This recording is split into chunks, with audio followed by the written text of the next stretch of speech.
Hello, ഇന്ന് ഈവനിങ്ങത്തെ പരിപാടി എന്താണെന്നറിയോ? എനിക്ക് എൻ്റെ കുട്ടാപ്പിക്കും ടെറസ് വൃത്തിയാക്കലാണ് ഇന്നത്തെ പരിപാടി. കാണിച്ചു തരാം.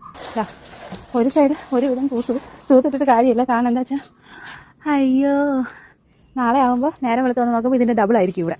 ഇനി അടുത്ത സൈഡ് തൂക്കാൻ കിടക്കണേ ഉള്ളൂ. ഇവിടെ ഇത്രയും തൂക്കണം. അയ്യ, അങ്ങനെ ഒരു സൈഡ് തൂത്തപ്പോഴേ ക്ഷീണിച്ചു. ഇല്ല, ഞാൻ ക്ഷീണിച്ചില്ല. അപ്പോൾ അവൾ ക്ഷീണിച്ചില്ല, ഞാൻ ക്ഷീണിച്ചിട്ടോ. അവൾക്ക് ഇതൊക്കെ ഗെയിമാണ്.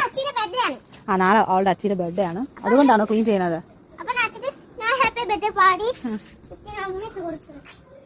ഓക്കെ, അപ്പോൾ എന്തായാലും ഞങ്ങൾ പണി നടക്കട്ടെ. തീർന്നിട്ട് കാണിച്ചു തരാം. ഫൈനൽ എങ്ങനെയാണ്? ഞങ്ങൾ രണ്ടാണ് പണികൾ കംപ്ലീറ്റ് കഴിഞ്ഞ് ഞാൻ തൂത്ത് കൊടുത്തു. അവൾ അത് കോരി എടുത്ത് താഴെ ചവർത്തു. കാണണ്ടേ വൃത്തിയായത്? കണ്ടോ, ഇവിടെ നിന്ന് മൊത്തം ക്ലീനാക്കി, അവിടെ അതുപോലെ ക്ലീനാക്കി. പക്ഷേ ഈ സൈഡ് കംപ്ലീറ്റ് തൂത്തിട്ട് അപ്പത്തോട്ട് പോയപ്പോൾ അവിടെ പിന്നെ ഇലകൾ വീഴും.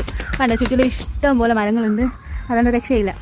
പിന്നെ ഞാൻ മെയിൻ ഒന്നാമത് തൂക്കണ കാര്യം വെച്ചാൽ എനിക്ക് ഈ ടൈമിൽ ഒരു എക്സസൈസും കൂടെ ആവും. ഞാൻ ഡെയിലി ഇവിടെ തൂക്കിട്ടോ. ഇടയ്ക്ക് 2-3 ദിവസം എനിക്ക് വയ്യായിരുന്നു. കാരണം മുറ്റമൊക്കെ തൂത്ത് 4 ചുറ്റൊക്കെ തൂത്ത് വൃത്തിയാക്കി വന്നിട്ട് പിന്നെ ടെറസ് തൂക്കാൻ ഒരു മട്ടി. അങ്ങനെ 2 ദിവസത്തിന് ശേഷം പിന്നെ ഇന്ന് തൂക്കാൻ തുടങ്ങി. ഡെയിലി തൂക്കുമ്പോൾ അതൊരു എക്സസൈസ്. കുറച്ച് എനർജിയൊക്കെ ആയിട്ട് ഇരിക്കണ്ടേ? എപ്പോഴും ക്ഷീണിച്ച് ഒളിച്ചു തൂങ്ങിയിരിക്കുന്നതിനേക്കാളും നല്ലതല്ലേ കുറച്ച് ആക്റ്റീവായിട്ട് ഇരിക്കുന്നത്. അങ്ങനെ അപ്പോൾ മൊത്തത്തിൽ തൂത്ത് ക്ലീനാക്കി ഇട്ടിട്ടുണ്ട്.